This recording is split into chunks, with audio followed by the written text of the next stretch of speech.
so I'm going to share his message with all of you this morning. And I'm going to butcher the Latin. Laudator Jesus Christus, may Jesus Christ be praised. And for those of you who've seen Isaac preach before, you know that he always talks about his message as a rumination, like the cows chewing cud. So this is rumination. So much to talk about and so little time. So I think today we will not exactly have a rumination. It is more like a ramble through rich meadows of God, taking a sniff here, a morsel there, and perhaps just enjoying all there is to see and smell and wonder about. Stop one. Pastor Daniel would have began a new sermon series today, the first of 3 sermons about the nature of God. He suggests that they are: God is for us, God is with us, and God is in us. Consequently, we heard the Lord speaking to Moses before the Exodus, promising him that divine power, God himself, will lead the people of Israel into a land of milk and honey, and that I myself will be with them. And as we know, God's presence led the Israelites through the desert, a pillar of cloud by day and a pillar of fire by night. This is an important point, and one could spend many days talking about just how God is with us and how God is for us, what that means and what it means to each one of us. Again, this is Isaac. Perhaps some of you have some ideas about that, ideas of your own that I would invite you to lift up aloud right now. How is God with us? How is God for us?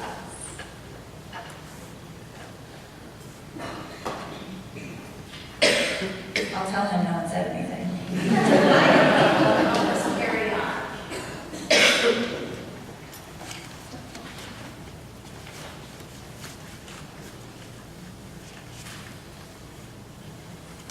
Prayer. Prayer. The Holy Spirit. The Holy Spirit. Mission. Mission. Guidance. By the way, this continues for each of the stops, so Stop 2. As the natural world has turned from the cold and dark of winter to the warmth and brightness of spring and summer, perhaps too quickly for some of us, or too slowly for others, the things we see and experience have also changed. Flowers are everywhere, warmer breezes, thunderstorms, leaves and plants growing in great profusion, not to mention the pollen and sneezing. The lectionary for Eastertide also abounds in new and wonderful images for us to ponder. Jesus the Good Shepherd, Jesus the True Vine, Jesus the Gateway, Jesus the Teacher of Love. Perhaps there are some ideas you would like to share with us about images of God which have been given new meaning to you at Easter.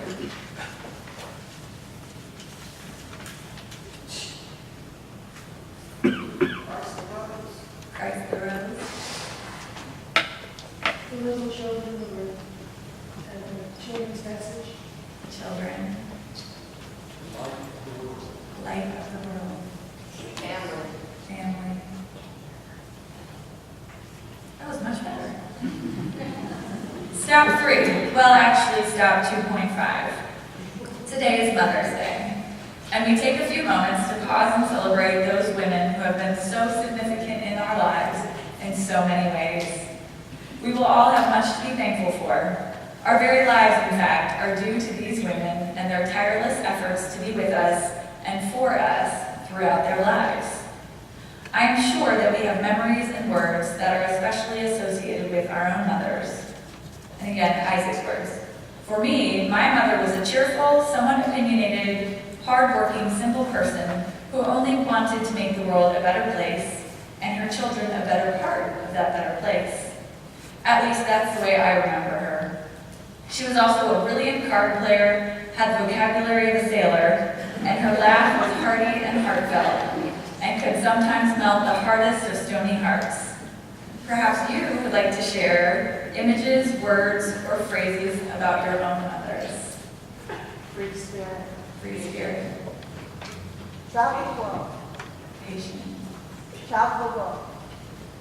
I'm sorry. Travel the world. Travel the world. Generous, Engaging. engaging, Kindness. kindness, Comforting. comforting, Sacrificing. sacrificing, Creative. creative. Step 4, or maybe step 2.75.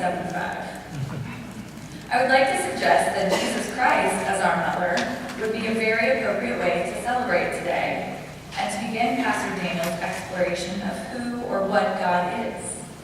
God is with us. And what we learned at our mother's knee never leaves us. Sometimes that's not always a good thing, since I, Isaac, have inherited my mother's vocabulary. So we know that God follows us and paradoxically leads us through life, bringing us at last home to himself, home of the communion of saints, of whom Jesus Christ is the mother. Let me tell you a bit about a person who has become rather dear to me in the last few years. When she was 30 and a half years old, she was struck with a paralysis so dire that those around her thought she was going to die at any minute. She thought so too. The priest from her church brought to her a crucifix for her to look at, and the face of Christ became the center of a truly remarkable experience. Some of you may have guessed, if you were part of the 25 Wolves class, that I am talking of Julian of Norwich. It was on May 8th, 1173, that she was struck down by this illness. And during the time she was unconscious, she had 17 visions of God, many of them based on the crucified Jesus. Some of them were utterly gruesome. Her description of one death throes of Jesus are so graphic as make one want to scream out in fellow feeling for the suffering of that poor man. Julian did not die, however. She recovered, but her life was changed utterly and completely. She lived at least another 20 years, spending time on writing down her visions and trying to make sense of what God was trying to tell her, and through her, tell us. We all know the famous saying from her book, "All shall be well, and all shall be well, and all manner of things shall be well." And maybe you have heard the story from chapter 5 of her book, where she sees in the palm of God's hand a small round object about the size of a hazelnut. And she asks God what it is, and God says, "Everything that is." "But it is so small and insignificant," she replied. "Yes," God told her, "it is small and in a way insignificant, but it exists because I take delight in it. It will continue to exist because I love it." In another of her visions, the crucified and dying Jesus tells her, "I have suffered sorely, and I would suffer more for you, because I love you and will bring you home to me." The prophet Isaiah says, "Does a mother forget her children, or the sons of her womb? Even if a mother could do this, I will never forget you. See, I have inscribed your name on the palm of my hands." Now, if we think that a mother's love is a reflection of divine love, it is very easy to see how God is truly our mother. God told Julian, "I it is, the power and goodness of the fatherhood. I is I, the wisdom of motherhood. I it is, the light and the grace that is all blessed love. I it is, the Trinity. I it is, the unity. I it is, the supreme goodness of all manner of things. I it is who causes thee to love. I it is who causes thee to desire. I it is, the endless fulfilling of all true desiring." If you'd like to learn more about Julian of Norwich, I suggest 2 superb books: Love's Trinity, a companion to Julian of Norwich, with commentary by Frederick S. Rodin, and Julian's Gospel, illuminating the life and revelations of Julian of Norwich by Veronica Mary Wolfe. We have one last stop, and that is in the black, the faith-pleasing hymnal, which is this one. Please turn to number 2051, and let's read together the text found there, which is very much in line with Julian's teaching and with Pastor Daniel's proposal that God is truly for us.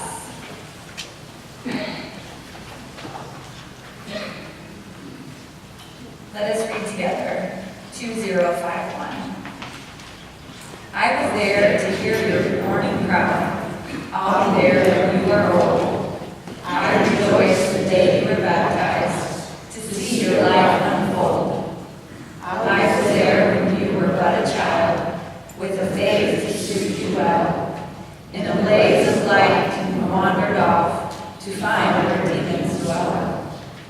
When you heard the wonder of the word, I was there to cheer you on. You were raised to praise the living Lord, to whom you now belong.